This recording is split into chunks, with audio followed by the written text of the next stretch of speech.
Puteri mandi kena gaun nyon nisang pula dah. Mak saya balah pasal kuih puteri mandi. Aku kata dah betul naka mu tak percaya. Masalah sekarang mak buta naka tuan hijau. Mudah seorang bijak aku lama makan garam. Patut mak ada darah tinggi tau. Mula-mula buah tepung pulak, air kapur sikit, garam, air daun pandang, gaul-gaul, pewarna hijau, uli sampai jadi dah gini. Getai bulat-bulat.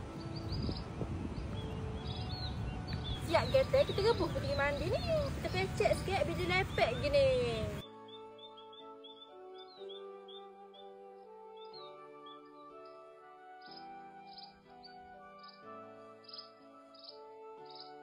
Bila timbul gini, boleh akak. Boleh naik sejuk. Pecek, lepas, pecek, lepas, pecek, lepas, pecek, lepas, pecek, lepas. Gandakan salawat di hari Jumaat kerana Nabi sedang melihat mereka yang paling banyak salawat.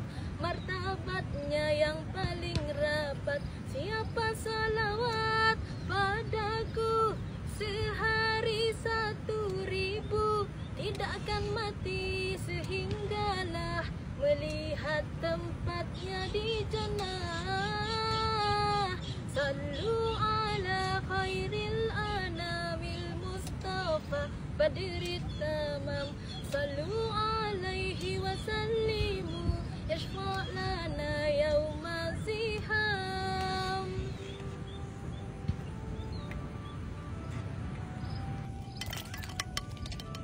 Masa ni kita buat kuah puteri mandi. Puteri mandi nisang nak sangat nisang. Mula-mula kita buang air, nisang sekerek, gula, daun pandang, garam, nisang sekerek gini nak pergi mandi. Banyak. Gaul. Nyon nisang kita masuk dah. Mak ai tengok Amber beli perfume Paradise. Ni aku punya lawan dia sama.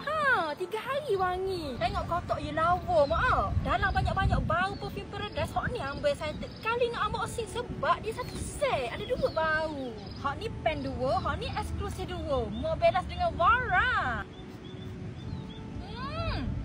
Sedapnya bau mahal. Bau dia tahan lama sampai lekat di baju. Set 2 perfume Paradise ni dilancarkan semasa tajaan program Family Duo TV3. Siap dapat cermin dengan beg lagi. Limited untuk yang beli set sahaja. Spray sekali, wangi 3 hari. Sedapnya bau. Susu Kayak gimok nak pula tak boleh ni sayangnya. Perfume Paradise tu sedap bau. Spray sekali 3 hari wangi.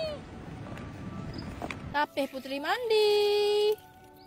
Cuah puteri dalam air biar dia mandi. Lepas tu kita siram puteri ni biar dia mandi. Saya mau nak puteri mandi gini tau. Puas hati dah. Gini betul sampai lagak ke bala nama kuih mandi. Puteri mandi kita masuk dah. Sedapnya belengah-belengah.